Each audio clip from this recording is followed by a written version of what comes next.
Started. So a couple of announcements before it's ready. So if you want, you can sign up to our newsletter, sfdug.org. Sign up. So the online attendees are muted. If you have questions, just write in the chat. And for this month, one of our commit members, Sam Masabi, has relocated in New York, and we are hiring. So if someone else wants to join the community, welcome. So this week specifically, there is a special event that I want to point out to you. Is Advancing Computational Building Design, and Cesar is not is going to present there, so it's not going to be possible to have him here with us today. So Autodesk University classes are closed, and so I would like to ask, how many in the audience are going to be presented there? So there is some folks. No one? Okay. Maybe call him? No? Okay. This conduit from Prove It Ground is open source now, so we can use for free. It's a good integration with Trello board, and I would strongly recommend to have a look at the Speckle. It has really great integration also in Unity and whatever software between Grasshopper, Dynamo, all the computational tools that AC is using. It's an open source product, and strongly recommend to have a look. So it's going to be a really good conference, Build North America in St. Louis this year. The Beyond Hackathon. So we have the result of the hackathon. I think one of the folks was there, like special guest. Yeah. So I would like to share with you the product that win actually. So feel free to take a look. I would strongly recommend the Hyper Productive. These are really great products. The main idea is don't start from zero, from scratch, but transfer the mentality of a coder in the design. So every time we start a specific project, we can start from a specific repository from different products like Stadium and so on. So, and also Microdex has a website that can make search in Dynamo really easily and faster. Other tools that help actors to explore costs associated with design models, and also the Judges' Choice Award, Design Explorer Lite, a simplified version of Design Explorer. So to have a look. The other hackathon that unfortunately I don't have the results, but is AC Beyond, so feel free. And there is one coming here in the Silicon Valley in November at Facebook. If you want to register now, the early it's open. The early ticket is open. So this specific meetup is going to be about augmented reality and deep learning, specifically in deep reinforcement learning. So I want to start sharing with you one of the courses that is going to be provided, and they use Unity, also with TensorFlow, and it's going to be available at the beginning of September and the end of August. So if you want to join, also you can join together with other folks. So the August 5th is going to be really special event for the world because OpenAI defeat the human chess at Go, and I want to tell you that Go has more possible movement than the entire atoms in the entire universe. So, and they are gonna defeat also the best group of 5 players of Dota. That is one of the most challenging game on earth, and the prize is pretty big also for that specific tournament. And yeah, just to make a couple of data, they're using 256 GPUs and more than 128,000 CPU cores. So it's gonna be pretty impressive. You can attend live, or you can also follow in Twitch. I think it's really cutting edge the things that are happening in the world right now. It's really complex strategy game. So we have also an upcoming workflow workshop at the end of the year, or coming 2019. If you are interested in design morphine, what they are doing, and also the integration with Dynamo and Python, feel free to reach out to us. So next meetup is gonna be our 3rd year anniversary, and we are happy to celebrate with a block party with all the Dynamo. So we are in contact with the other one, so keep ready. And we have also a special guest from Italy, Carrie Sarda and Claudio Vittorio Antisari. They are a great speaker. They also arrive in one of the first position in Build Singapore and other conferences. Cool. And I would like to say thank you for our main sponsor, Ideate and Imagine It, for offering the food. Okay, we can start with the presentation now. I decided to use the specific title, a call for future augmenting BIM super user, because it is really connected with our previous video that Rene has done with super user. But specifically, this talk is going to be about augmented reality and deep learning. So how we can combine those features together. Cesar is not going to be here, so I'm really flattered to give you this presentation by myself. So who of you know what is the main difference between virtual reality and augmented reality? Just raise your hand if you know. Just to have a, I think there is pretty good folks in also augmented reality here. So for our point of view, what really is a good value for augmented reality is the human values. So I want to give you a quote from Frank Lloyd Wright. All fine architectural values are human values, as not valuable. So we, like It's Okay, we have an approach that is human-centric design. For us, the most important things for a building is the human that are going to live on that. So we found augmented reality a really good way to interact with people, not be completely immersed in a virtual environment. So we're really pushing forward these technologies. So how we imagine this, how we can bring augmented reality in the hands of our designer. We have to keep simple, because simplicity is the ultimate sophistication. So this is the Leonardo da Vinci. I put also Dynamo Player, because Dynamo Player is really something that helps us to keep simple and to give to everyone. So I have a quick demo that I would like to show you. This from Zuuk company that has embedded the value of simplicity. Lego from one side and Apple from the other. So this is a collaborative approach where two people are actually looking at the same model that can be our mockup, and they are experimenting and they are telling a story. So they collaborate and they are sharing the same experience in real time. This feature of ARK 2.0 has also object recognition. That is a really good feature for deep learning. So they are able to recognize the model. So it's a markless. There is no feature extraction. It's only specific for the object. So how we started our research 1 year ago here at OK. We want to bring the model in AR. This is our final goal. So we start different solutions, exporting OBJ, FBX, re-importing 3DX, re-exporting Unity, so on and so forth. We also experiment some really great solutions, FME. So today we are a Dynamo User Group, but what really is the key value of Dynamo is the simplicity in which they bring code to everyone. So another really good tool is FME. That's actually is a visual programming tool as well, integrated with different languages from JavaScript to Python, C#. Also, other different software like Node-RED has a really great integration with other software like Watson, so you can directly query some good API from that, and so on. So we experiment all different kind of workflow to find the magic button that is going to bring us our model in AR. So before, we have to know what we are doing. So this technology of augmented reality is completely a paradigm shift.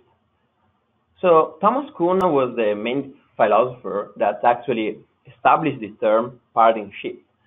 And I want to give you a vision like Copernicus at that time. Before, the model was twisting around us, spinning around us. So we are the main designer sitting at our desk, and the model is going to turn as we want. Right now, as you can see from the demo, the model is stable, and we are moving around the model. So it's like a new sound. So, and this simple thing actually is going to start changing all the experience from the user, the UI, the user interface, and also how we interact with the model. So starting this research, we want to say that the VR in H2K is part of our productivity. And if you want to check our H2K VR app, it's available for Android and iOS. And it's a good way to see how we think about collaboration also in this environment. So the main philosophy that we embrace for our research embedded the hype curve of technologies.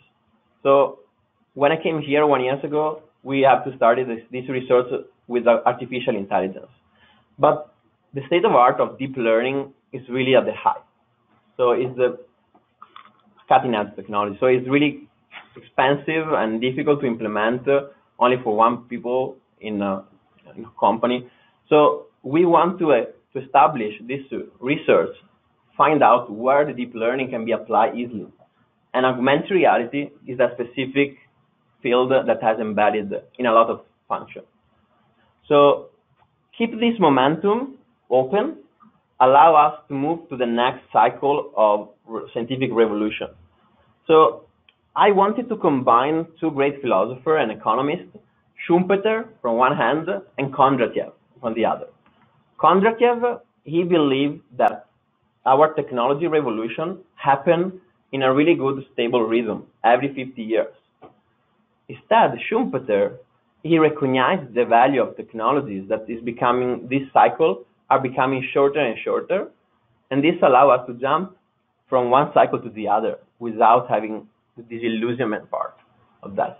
So we can keep jumping from different loops. That's really important for preserve the momentum of the research that we are doing. Of course, like the main part of the research is collecting data. So how we can provide values to all our managers to show what we are doing is collecting feedback, of course, sort of data. So what we found out, I would like to explain this specific graph, is that the file size of a model for our models that are 30 gigabytes are not ready yet to bring the entire model in AR. So it needs a lot of work to simplify the model. So maybe you can use in the early stage of the design. The price at the moment is really high, so it's not possible to allow this part of the production. So we're going to be also here later. After understanding the method of our research, we want to establish what is our vision, what is the final goal, and what is going to be our strategy.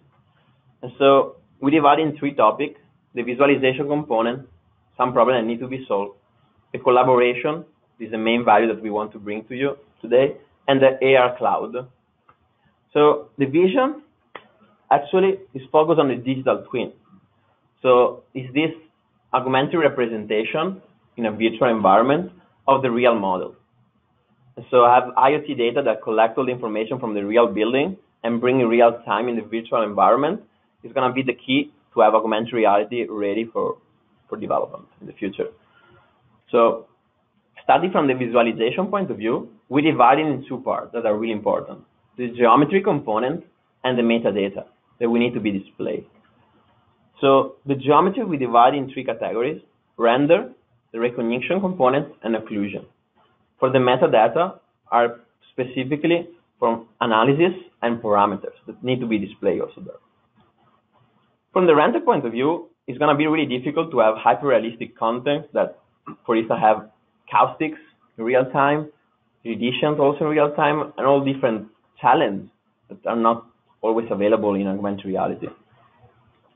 This is a quick demo that when we started our research, we provide. This was done with Unity, and now this is a Mark experience. So it's based on our floor plan that we need to print, and I can show how we approached a few years ago to this field. So we want to move in a more sustainable way, so without any need to print in a market experience. So right now we're able to move from better solution. This is a good way to display also information and interact and keep the client close to our development. So this was done with Vuforia. So from the recognition point of view, here in the Folk we have really great guys that are solving really hard problems like 60 AI. And I want to start with the cloud point. So from the cloud point, our points are only 3D coordinates, right? X, Y, Z. But also what Apple was doing with their kit, they were able to give at that point a specific location. So it's a feature extraction from different frame that allow us to see if the plane is horizontal or vertical. So extrapolate this feature and allow us to bring the model in the real world without any need of mark experience. So after we recognize the geometry, then there is the main achievement that Magic Leap is going to develop, and it's going to be the semantic understanding. When we're going to be able to recognize the surface that is a ceiling and a wall or a floor, we are able to give the machine the power to scan the environment and automatically put in Revit, for instance, because it can bring the parameter connected, the wall or the ceiling to the family.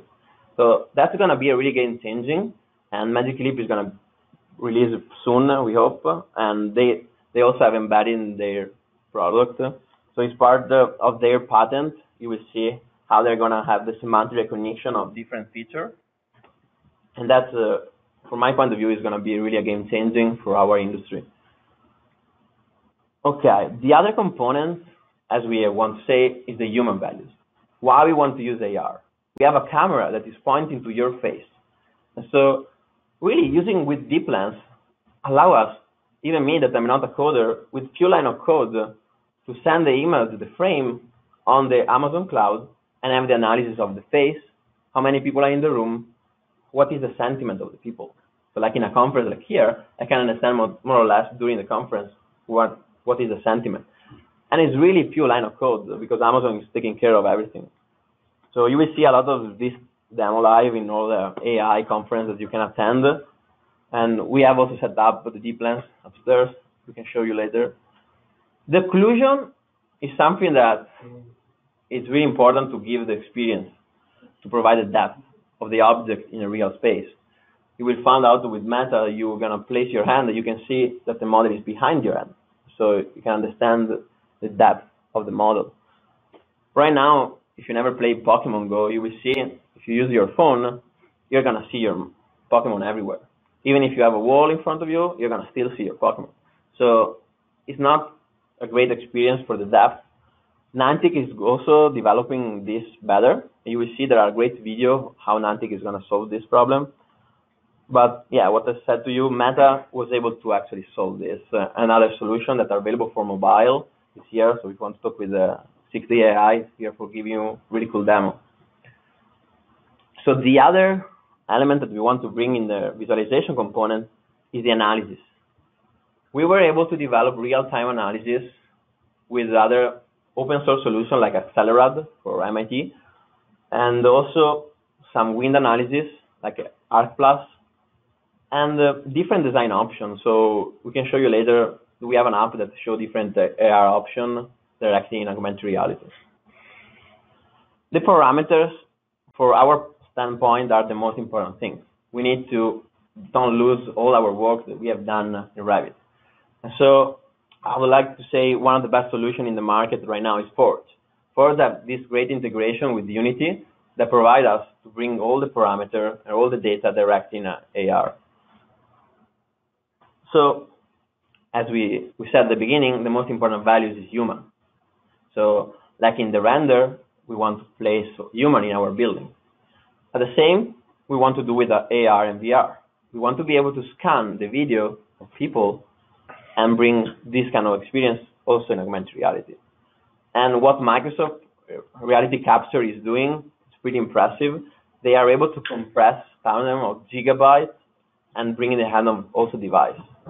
So if you want to try, it's right after the corner in Folsom, and they have great experience with that. So they're able to have 106 camera for both infrared and RGB connected simultaneously and collect all this data and compress. So coming back to the collaboration part. What are the main values for the collaboration? That we find in two parts, we divide in direct way and indirect.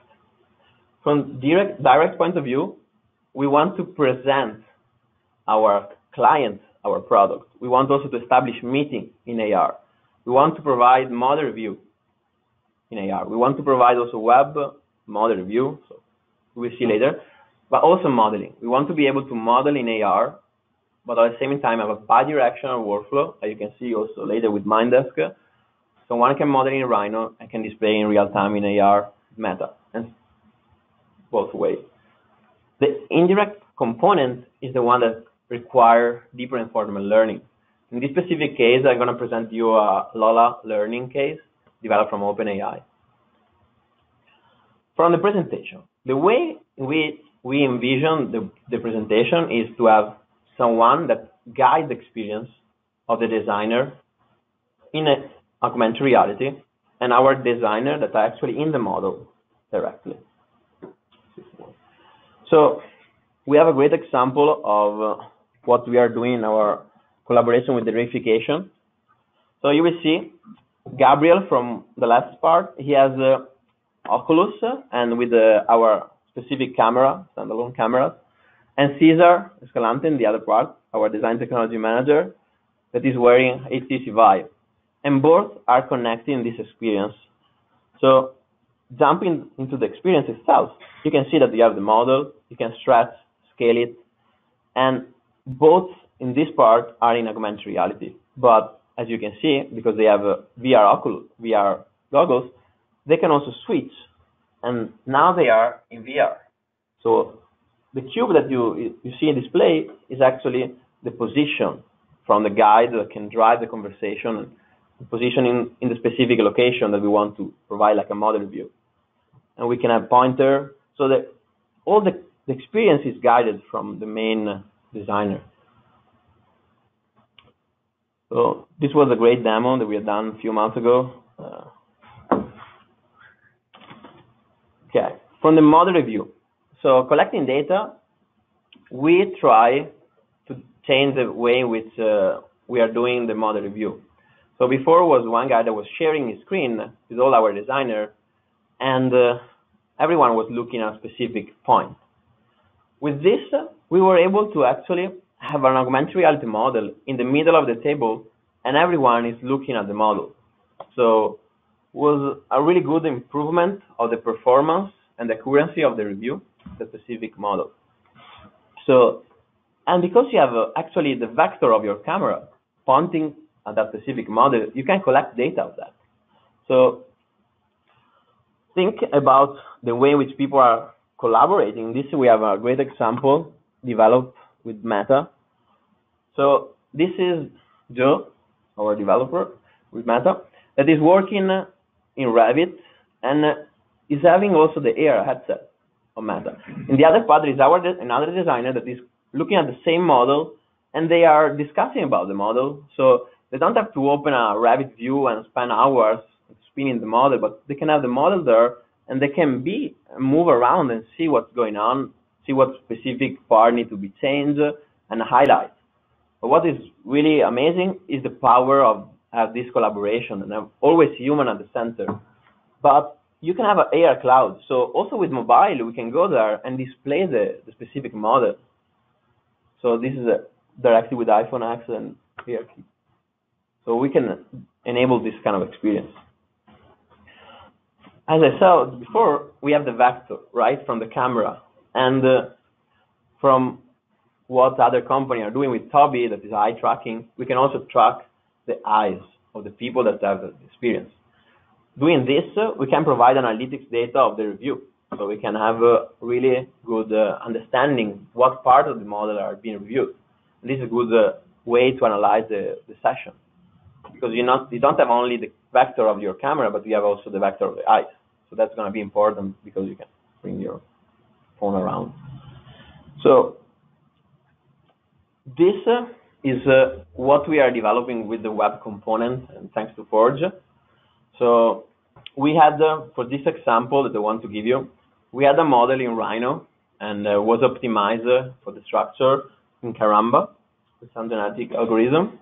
And they provide us the OBJ. And we move in two different ways. On the first part, we bring the model in Forge in a 2D web. So we can also have with WebSocket a sharing experience with more than 5,000 people in the same part. And because in Forge, we said that we can bring Unity and as well in augmented reality.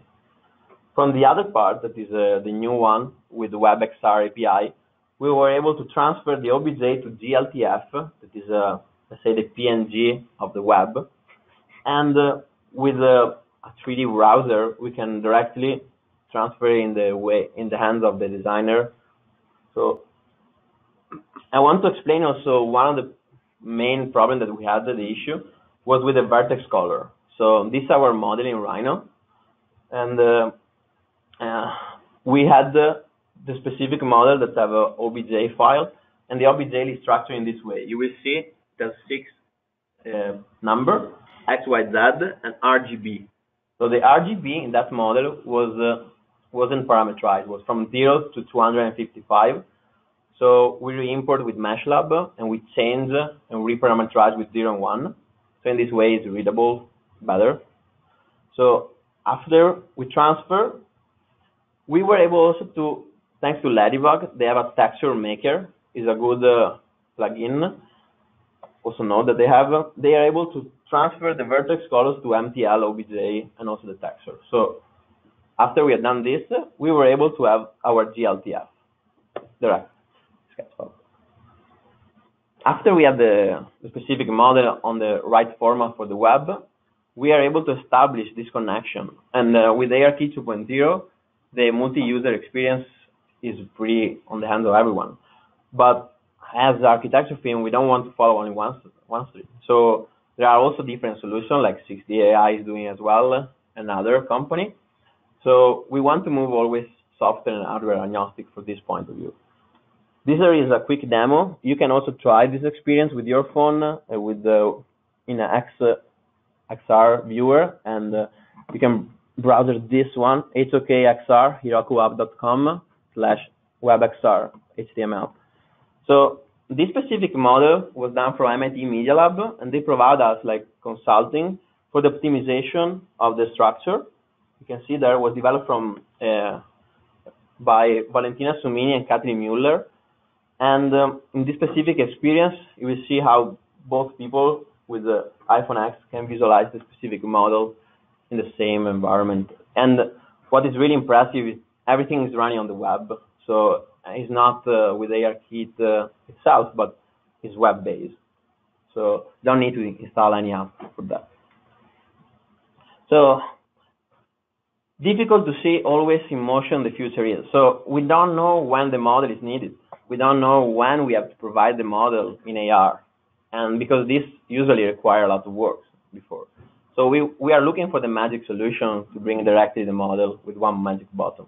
And needs require a lot of computational skills from JavaScript point of view, C#, Python, and so on and so forth. So thinking about the computational skills, what actually is possible now, thanks also to Speckle or other solutions like Mindesk, is to bring this bidirectional workflow. So we can have someone modeling Rhino or Grasshopper and have directly display in AR through Unity and HoloLens. You can definitely see there is a lot of video on LinkedIn also that I posted, but also in the Speckle channel. So this was the direct part of the collaboration. This is one of the parts that I really like from this presentation, is a part that shows to you what we are doing, like a research that are still on beta. They're not ready yet to be shipped. So we mainly are designing nowadays here in San Francisco also airport in HOK. So one of the biggest problems of our airport is the flow of people that are coming. So each people actually is, we can imagine like a terminal, right? So we have different terminals in the airport, different people that are reaching a specific time at the airport. But every agent in the environment have a specific goal to go out of the airport, right? And if we think how we can perform these tasks, each agent can go directly with the shortest path. Modeling in Unity, you can find the shortest path really easily because there is a navigation mesh. So it's direct embedded in Unity. So when you also establish the AR connection, it creates itself also the navigation mesh that have artificial intelligence embedded in that mesh. So you don't have to do anything. It's going to be the AI that's going to send to you the shortest path. What is going to be important is that if we have all these agents that don't collaborate between each other, they're going to reach at the same time in a specific location, right? So how we can teach the machine to do this? What I found out through some paper and also talking with some folks, OpenAI, is how we can make these agents in an environment with multi-agents collaborate with each other. So using Unity and AgentML, thanks to TensorFlow, we were able to solve this problem. So right on the left part, you can see how at the beginning each agent were performing. So everyone was optimizing cost function in a different way. So after we train with LOLA, LOLA stands for Learning from Opponent Learning Awareness. So there are two AI that are learning from the pattern which the other AI is learning. In this way, we were able to reach the optimum. So they are collaborating finally. And this is a great paper that I strongly recommend to have a look. This is a link if you want to take notes. So how I want to show this? Because the deep reinforcement learning itself requires also some human input. So I can show also a quick demo later, but we are doing this in augmented reality because people in this kind of game, they can perform action, so they can give the input of the specific time people are going to the terminal. And so provide this in a gamified solution can enable the machine to learn also from the user input. So the last part, that is the most challenging part, is the AR cloud. The AR cloud for us, like designer, urban planner, engineer, is the most important because they require a lot of responsibility from our side. So there are long-term goals that are embedded, like privacy, persistence, ownership, but also short-term, like visual positioning system, the responsibility, who has to bring this kind of technology first.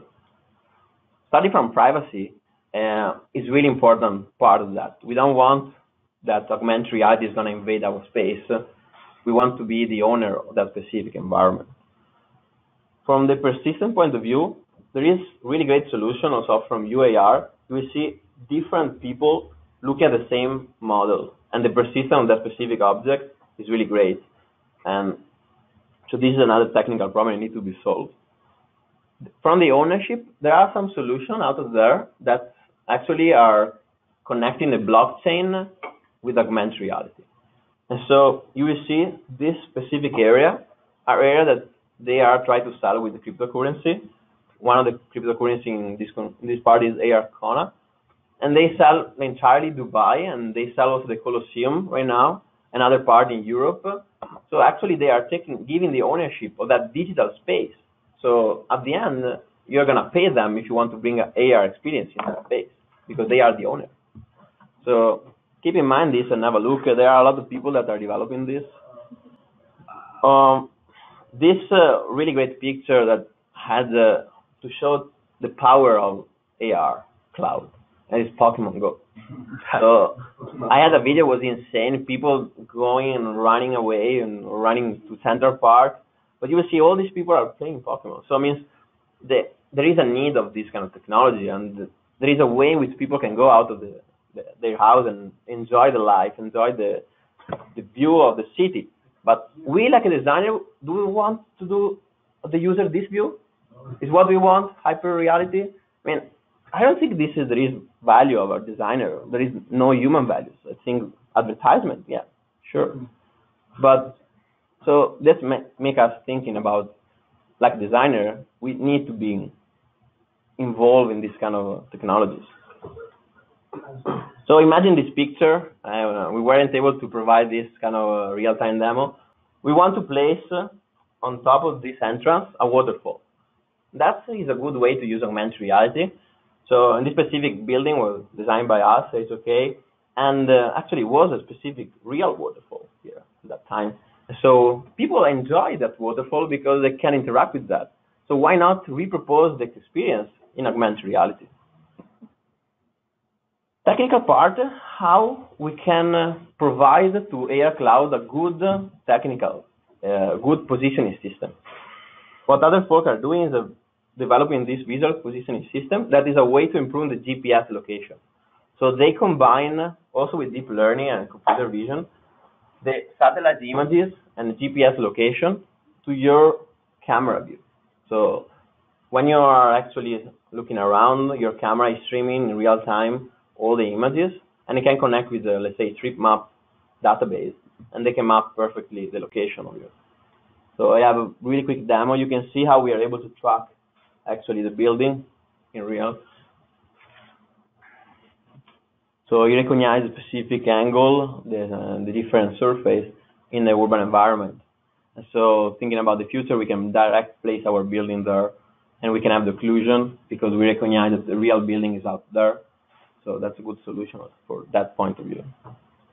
So thinking about all this great idea, we want to develop a model-based artificial intelligence system.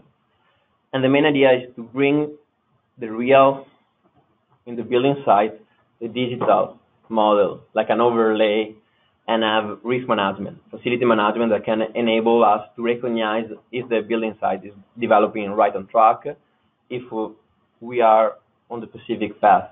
So AI can help on this. This actually, there is a lot of research paper about that. It's a great solution for Mars also, because we have 20 minutes delayed, even less now, with Mars, so we cannot perform action directly. So it's going to be our AI that compare the different models and can perform action. So we can bring these technologies and apply transfer learning from the different area, like aerospace engineer, and bring to our field. So at what point are we? We are talking about augmented reality, research and development, but right now, as we have seen, we are in the R&D. We developed the POC, we finished the prototype. It's missing the most important part, the productive side. We need to bring this in the hand of our designer and bring this like part of our product workflow. This is, I think, one of the most challenging parts that needs the help of all our industry in pushing forward these technologies. So what else to say?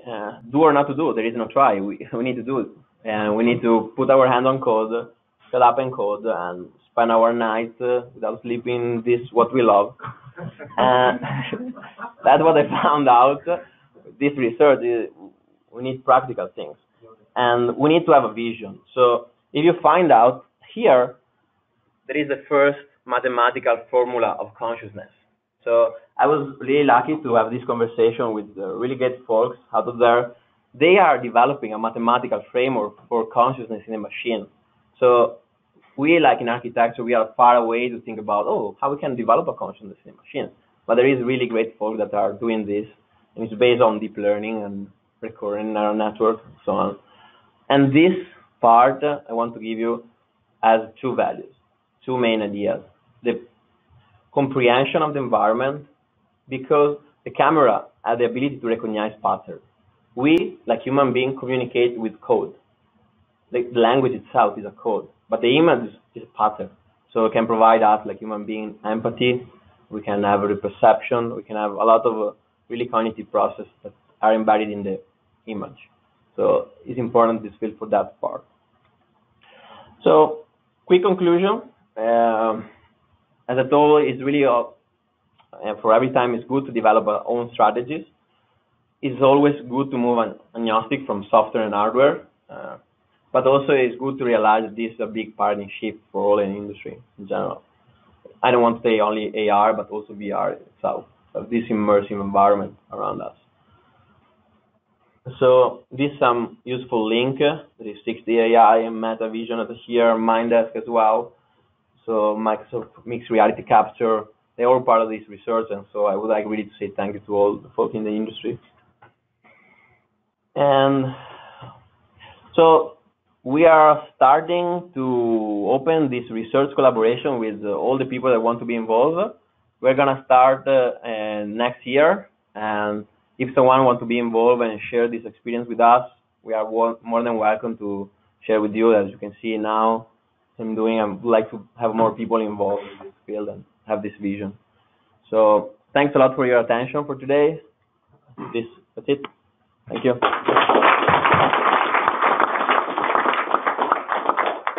you have any question first? Yeah. If you don't, we have really great demo to try, so feel free. A question. Sure. New space, but are there product like applications applications now where AR, VR are actually being used or being part of workflow as part of the, the AEC process. Like I've heard, like I've had some friends in the industry are like, hey, actually, I'm not using this for myself. I've used Autodesk and AutoCAD for years, but it's really helpful to give the client an idea of the 3D space because they won't understand the screen they're looking at. Like, are there things like happening like right now that are already seeing kind of like tangible results, I guess? So for the AR point of view, I can say, as you have seen, is still part of our research. And for the VR, I definitely would like to say yes. It's part of our production. So we have also different collaboration room. So we are we can show also around the office later. So we actually use Iris VR that has a multi-user experience. So we connect, have this model review in VR, so we can go in the model and actually analyze it and provide feedback. If your question was also focused on the client point of view, I think the clients really demand on this. So there are also a lot of clients around us here in San Francisco that are really tech clients. So it's good for them to see that their designers are in the same path of them. So yeah, for the AR point of view, I would like to say that it's not part of our production right now. So we are still developing proof of concept and provided how we are going to use this, like giving a vision. But for the VR point of view, we would like to say yes. So that's why we have also the app for Android and iPhone, iOS. So if someone else wants to answer, so there are some folks from Gansler and Swam, maybe they're using a follow-on to that, like from a production standpoint, getting adoption obviously is a big piece. And like I know when we, making a decision to make a purchase of the software, VR, get a rig set up, we wanted to think mobile so you can bring it to your client, but then we're finding internally to the office that people, again, want a one-click solution, turnkey. So they don't want to be renting the VR laptop because it's expensive. Right. Take it out of the office, put it up to motion sensors, and then actually start using it. By the time they get to that point, they're like, you know what, I can just stay in Revit, or I can just stay in I'm good where I'm at. And so it's like, there's a social, cultural piece too, where, how do you get turnkey solutions so that even from people who are in 3D, it's just the barrier isn't quite low enough yet, even from the VR standpoint. So I guess, we're actively trying to figure that out too. Yeah, there is a big friction, right? And then, generational gaps too is also, so, yeah, I'm sure everyone's feeling the same difficulties to drive adoption. Is there someone in the folk that is working with the child? Because probably this is good technology for giving the hands of child, right? There can be the new generation of using this technology. Yeah. I have a question related with his question. It's kind of like how fast the other architectural firms are adopting this technology. Because AR, VR sounds great. I think big companies like HOK or Janspar, they're probably going to be much better shape in terms of affording this technology and having the team. But how about the just normal architectural design firms? Like, do you think they're also adopting this technology pretty fast, or they're still way behind? Right. They can join our research if they want. I don't know. I mean, from my point of view, I think it's a good way also for a small firm to try to have demo now.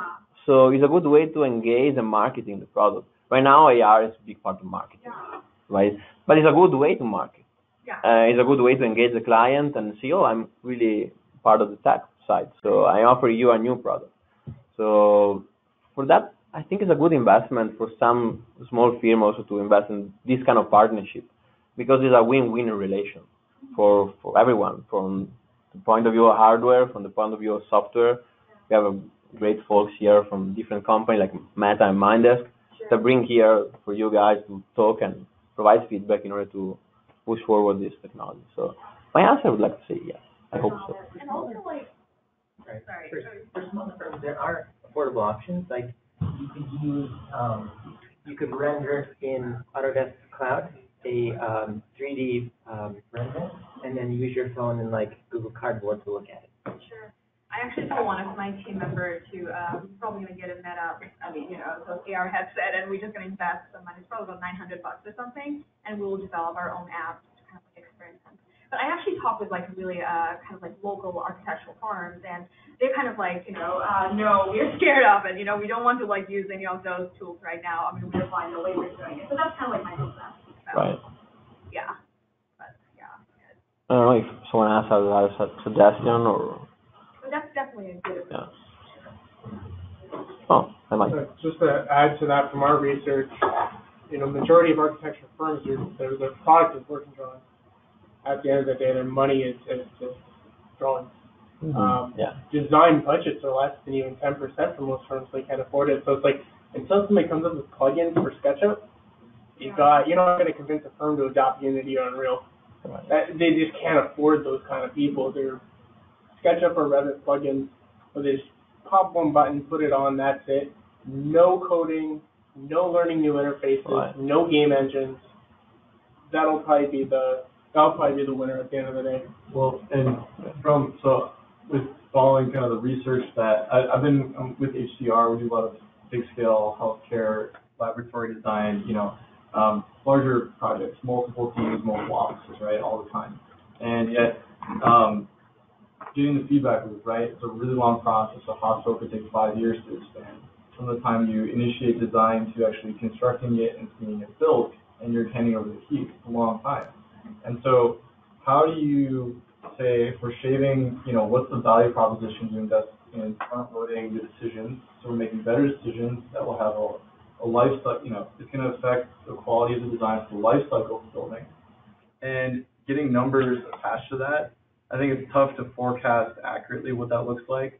But I think, if we can start to connect the productivity aspect, what types of, data are we able to enhance the initial decision making when it's very flexible and fluid? How is that enhancing the design? And then actually getting like some more metrics that, rather than just playing off your intuition all the time, how can you actually collaborate to make better decisions? I think that's where we need to build a value proposition, and then investing in this stuff will just be like another thing. So I think just as designers, we're not as good business people, and as an industry, like I'm a designer by training, but like I've found that's one of the key pieces is actually talking to our clients as business people, value proposition, and talking ROI, and then connecting that with space and solutions and options, right? But like there's usually a pretty big gap there, and I think this could help facilitate that if we do it right. Thanks a lot, guys. Let's try the demo.